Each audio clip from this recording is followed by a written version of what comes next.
Okay, here we're on page 1086, page 39. We're going to work out one of the sample problems that they have there. Okay, the sample problem is in the PACE, square root of 16x to the 6th power. Okay, we're going to see how they got their answer. So I just rewrote it on paper here. And first we're going to just simplify everything inside the square root, or inside the radical, okay, symbol. So everything inside here is going to be exactly the same. We're just going to rewrite it in simple terms. So how do we get 16? 4 times 4. And then x to the 6th power is the same thing as x, x, x, x, x, x. X times x times x times x times x, okay? And then after we simplify everything inside the radical symbol, then we're going to look for pairs because we're looking for the square root. Okay, so here's one pair, here's another pair, here's another pair, here's another pair.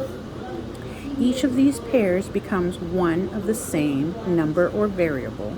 So this pair becomes a single 4. This becomes a single x, and a single x. And these pairs pop out of the radical symbol and are on the outside. If there was anything else left inside the radical symbol, that would remain inside the radical symbol. In this case, we do not have anything left, so we do not need to keep the radical symbol.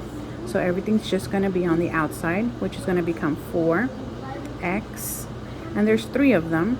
So there's no need to write 4x, x, x. We can just simply use it as an exponent form and write 4x to the 3rd power. Okay, and anything that's a positive number can also be negative.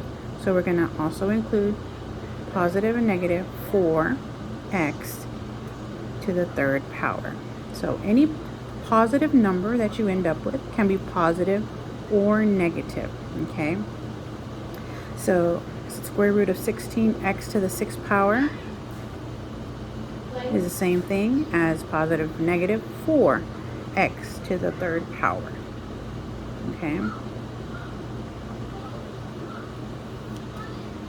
And that's how we simplify this expression. Okay, so this is our answer. Okay, so next we're going to work the second example that they give, which is simplify 18x to the 5th power. Okay.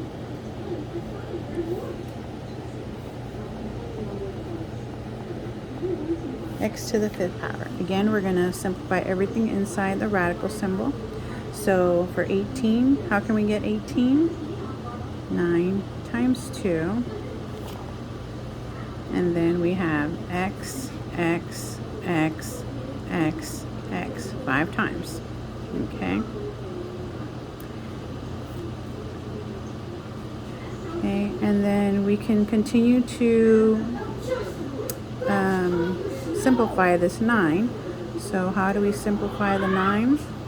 What times what equals 9? 3 times 3. Then we just bring down everything else times the 2, and then x, x, x, x, x. Okay, so now we have everything in the simplest form. Now we're going to look for all the pairs, and we're going to pop them out of the radical. Okay, so let's look. This is one pair, 2 by itself, another pair, and another pair.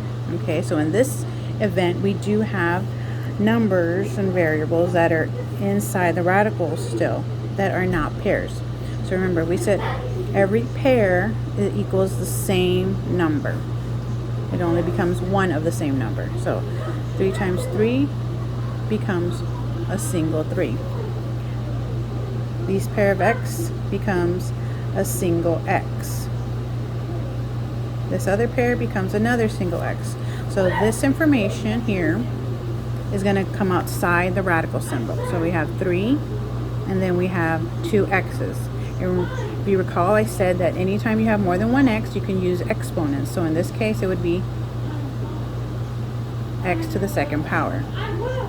Okay, and then we have our radical symbol because we still have variables and numbers inside that are left. What's left? 2x. So we're going to put that inside the radical symbol. So our answer is, in this case, again, if it's a positive number, it can be positive and negative. Okay, so this is our answer. We simplified square root of 18, x to the 5th power has simplified to become positive or negative x to the third, positive negative 3x to the 2nd power, the square root of 2x. Okay, and that is how they got the answer for the second sample problem. All right, have a good day.